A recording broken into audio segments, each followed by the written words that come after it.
വലൈക്കും സലാം അക്കോ പറയുന്നുണ്ട്. ബീഫ് പുരട്ടിയത്, കുരുമുളക്, തേങ്ങ, കൈത്തപ്പം ഇട്ടത്, വല്ലി ചൊള്ളയിൽ വരട്ടിയത്.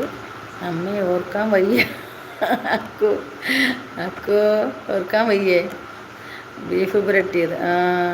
നമ്മൾ ബീഫ് പുരട്ടി അങ്ങനെയൊന്നും നടക്കില്ല. ബീഫ് കറി വയ്ക്കും, വലിയ കറിയൊന്നും ഇല്ലാതെ പുരട്ടിയത് മാതിരിയുള്ള കറി വയ്ക്കും.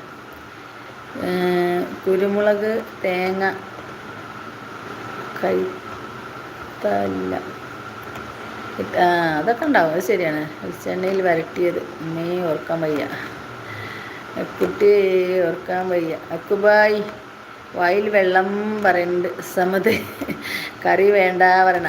കറിയില്ല, കറി ഉണ്ടാവില്ല. അത് ശരിയാണ്. അല്ലാതെ തന്നെയാണ്, കറിയില്ലാതെ തന്നെ പുരട്ടിയ മാതിരി വെക്കും.